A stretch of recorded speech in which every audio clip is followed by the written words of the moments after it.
Assalamualaikum warahmatullahi wabarakatuh. Perkenalkan, nama saya Rifki Fahirul Raffi dari Prodi Teknik Informatika.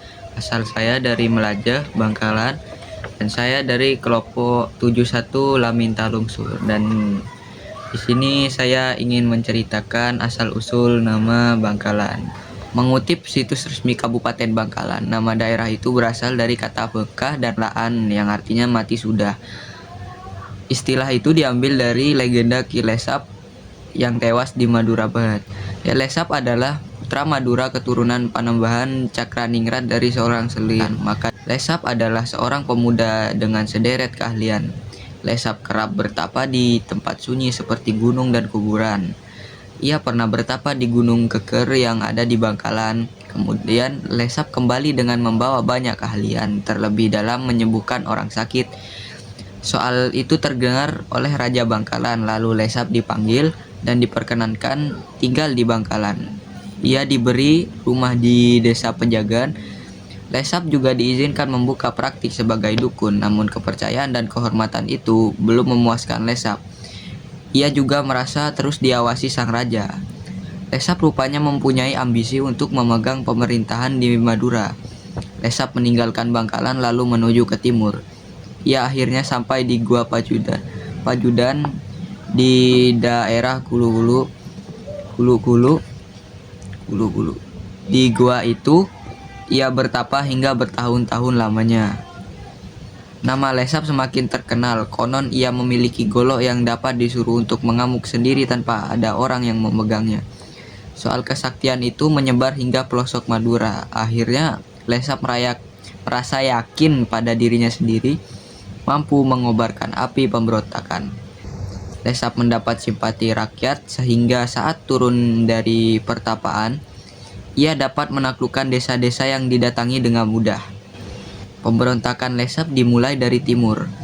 Dengan bantuan para pengikutnya, Lesap mulai menyerang kerajaan Sumenep. Pertempuran terjadi di mana-mana. Setelah keraton Sumenep diduduki, Lesap pun menuju Pamekasan melalui jalur selatan seperti daerah Bruto, Perenduan, Kadura, dan seterusnya. Pada 1750, Lesap berserta pasukannya menuju Bangkalan. Pasukan Cakraningrat V memberikan perlawanan yang cukup hebat. Tetapi lama-kelamaan pasukan kerajaan Bangkalan dapat dipukul mundur. Bantuan kompeni ditantangkan dari Surabaya. Pertempuran pun kian berkorban. Saat Cakraningrat V merasa hampir kalah, ia mengungsi ke Melajah. Sedangkan benteng dipertahankan oleh pasukan kompeni. Walau itu, Lesap membuat pasanggrahan di desa Toncung. Di lain sisi, Cakraningrat V bermimpi Lesap harus dikirimi seorang pertempuran yang disuruh memegang bendera putih. Pertanda Bangkalan akan menyerah. Tipu muslihat tersebut keesokan harinya dijalankan.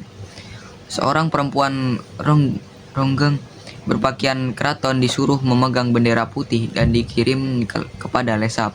Lesap menerima pemberian itu. Wanita itu dibawa ke pesanggrahannya dengan keyakinan Bangkalan sudah menyerah. Tiba-tiba tombak pusaka Bangkalan yang bernama Si Nenggolo gemetar dan bersinar seolah-olah mengeluarkan api. Cakraningrat bangkit dari duduknya dan mengambil tombak itu. Ia lalu mengajak pasukannya berangkat berperang menumpas pemberontakan Lesap. Lesap terkejut. Cakraningrat V datang menyerang tiba-tiba. Cakraningrat V menancapkan tombak pusaka Lesap seketika tumbang dan meninggal. Rakyat Bangkalan yang mengikuti sang raja bersama-sama berteriak, "Bengkahlaan," yang artinya sudah matilah. Maka dari itu orang Bangkalan percaya nama Bangkalan berasal dari teriakan itu. Jadi sekian cerita asal usul nama kota Bangkalan dari saya. Saya Rifki Fahirul Raffi pamit undur diri. Wassalamualaikum warahmatullahi wabarakatuh. Ciao.